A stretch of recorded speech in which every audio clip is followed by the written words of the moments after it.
CM Yogi Adityanath ఆ పేరే ఓ ప్రభంజనం. అతను తీసుకునే నిర్ణయాలు శత్రువుల్లో వణుకు పుట్టిస్తాయి. అతని ఒక్కో అడుగు దేశాన్ని భగ్నం చేసే ముష్కరుల అంతానికే. ఇప్పుడు తాజాగా అలాంటి నిర్ణయమే ఒకటి తీసుకున్నారు. ఆ నిర్ణయం దేశం మొత్తాన్ని ఏకం చేసింది. విద్యార్థుల్లో దేశభక్తి మరింత పెంపొందించింది. ఇంతకీ యోగి సర్కార్ తీసుకున్న ఆ కీలక నిర్ణయం ఏంటి? దీనిపై ముస్లిం సంఘాలు ఎలా స్పందిస్తున్నాయి? విద్యా సంస్థలో వందే మాతరం తప్పనిసరి. యోగి ఆదిత్యనాథ్ కీలక ప్రకటన. వందే మాతర గీతం అవమాన గాయంలోంచి పుట్టుకొచ్చిన గేయం. అమ్మ అన్న పిలుపులని ఆప్యాయత, ప్రేమ, భక్తి రంగరించి రాసిన సంక్షిప్త కావ్యం. దాన్ని ఆధ్యాత్మికవేత్తలు సాక్షాత్తు ఋషివాక్కుగా అభివర్ణిస్తే ఉద్యమకారులు పోరాట స్ఫూర్తి కేంద్రంగా ప్రకటించుకున్నారు. కాశ్మీర్ నుంచి కన్యాకుమారి వరకు సమస్త జాతిని ఒక్కటి చేసిన సమర నినాదం. అలాంటి గేయంపై ఉత్తరప్రదేశ్ ప్రభుత్వం సంచలన నిర్ణయం తీసుకుంది. అన్ని విద్యా సంస్థలు ఇకపై వందే మాతరం గేయ ఆలాపనను తప్పనిసరి చేస్తున్నట్లుగా ఆ రాష్ట్ర ముఖ్యమంత్రి యోగి ఆదిత్యనాథ్ ప్రకటించారు. రాష్ట్రంలోని అన్ని విద్యా సంస్థలు వందే మాతరం పాడడం తప్పనిసరి చేస్తున్నట్లు ప్రకటించారు.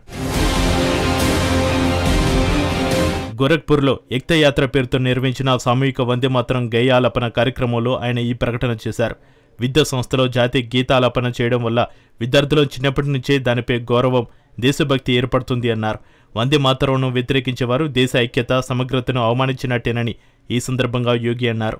దేశంలో నివసించే ప్రతి పౌరుడు విధేయతగా ఐక్యత కోసం పనిచేయాలని కాంక్షిస్తున్నట్టుగా ఆయన చెప్పారు. కులం, ప్రాంతం, భాషల పేరుతో సమాజాన్ని విభజించే వంటి అంశాలను గుర్తించి ఎప్పటికప్పుడు వాటిని వ్యతిరేకించాలని యోగి సూచించారు. ఇలాంటి విభజనలు కొత్త జిన్నాలను సృష్టించే కుట్రలో భాగమని ఆయన చెప్పుకొచ్చారు. దేశంలో నూతన జిన్నాలకు తెరలేపకుండా అప్రమత్తంగా ఉండాలని పిలుపునిచ్చారు.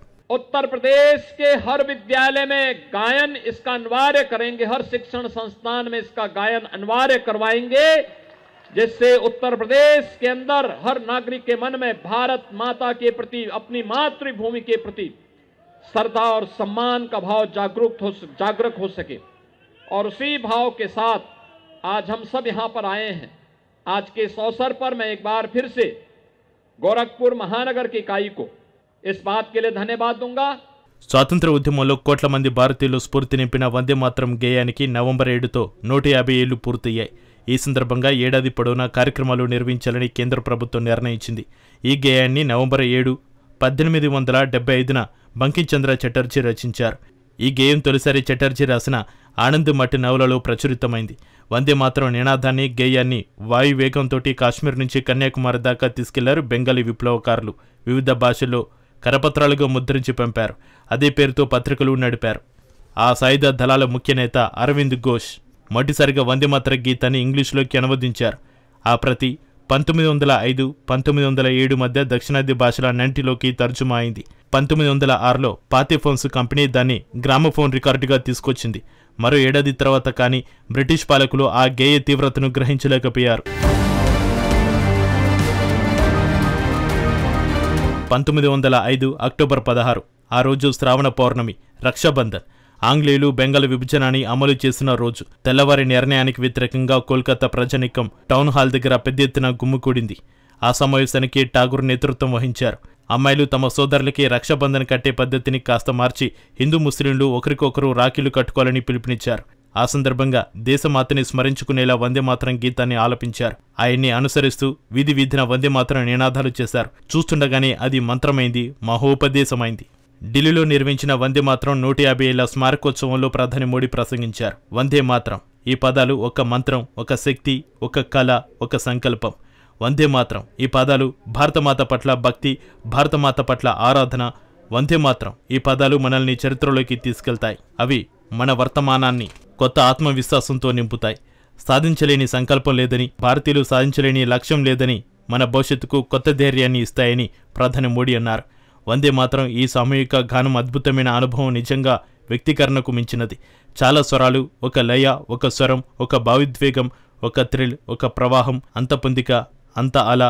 ఈ శక్తి హృదయాన్ని ఉప్పొంగేలా చూస్తుందని ప్రధాని మోడీ తెలిపారు. అయితే ఇప్పటికీ అనేక రాష్ట్రాల్లోని విద్యా సంస్థలో ఉదయం ప్రార్థన చేసేటప్పుడు వందే మాతరం గేయాన్ని విద్యార్థులు ఆలపిస్తున్నారు. అయితే జమ్మూ కాశ్మీర్లోని పాఠశాలలో వందేమాతరం తప్పనిసరి చేస్తూ గతంలో ప్రభుత్వం నిర్ణయం తీసుకుంది. ఇటీవల ఉత్తర్వులు కూడా జారీ చేసింది. దీనిని అక్కడి ముస్లిం మతం సంస్థలు వ్యతిరేకిస్తున్నాయి. ముస్లిం మత సంస్థల సమైక్య అయిన ముతహిదా మజ్లిస్-ఏ ఉలేమా ప్రభుత్వ నిర్ణయంపై ఆందోళన వ్యక్తం చేసింది. ఈ చర్యను బలవంతపు ఆదేశాలుగా అభివర్ణించింది. జాతీయ గీతం 150వ వార్షికోత్సవాన్ని పురస్కరించుకుని అన్ని స్కూళ్లలో విద్యార్థులు, సిబ్బంది సంగీత, సాంస్కృతిక కార్యక్రమాల్లో పాల్గొనాలని ప్రభుత్వం ఆదేశించింది. ఈ నిర్ణయాన్ని ముస్లిం సంఘాలు తప్పుబట్టాయి. ఇది అన్యాయమని, ఇస్లాంకు వ్యతిరేకమని ఆరోపిస్తున్నాయి.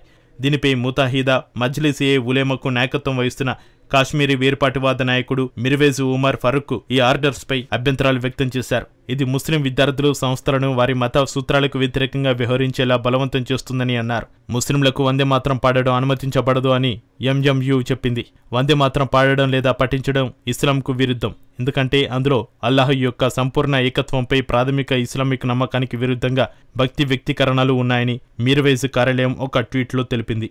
ఉత్తరప్రదేశ్ సీఎంగా యోగి ఆదిత్యనాథ్ ఎంతో మంచి పేరు తెచ్చుకున్నారు. నేరస్తుల పాలిట కాలయముడుగానే ఎక్కువ గుర్తింపు తెచ్చుకున్న నేత.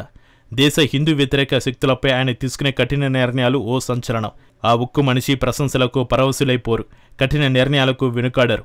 క్రిమినల్స్, గ్యాంగ్స్టర్లను ఎన్కౌంటర్ చేయడం, వారి ఆస్తులను బుల్డోజు చేయడం వంటి చర్యలు యోగిని పొలిటీషియన్లలో టాప్లో నిలబెట్టాయి. మరి ఉత్తరప్రదేశ్ సీఎంగా యోగి ఆదిత్యనాథ్ తీసుకున్న ఈ నిర్ణయంపై ఎలా స్పందనలు, వ్యతిరేకతలు వస్తాయో చూడాలి. వందే వందే వందే వందే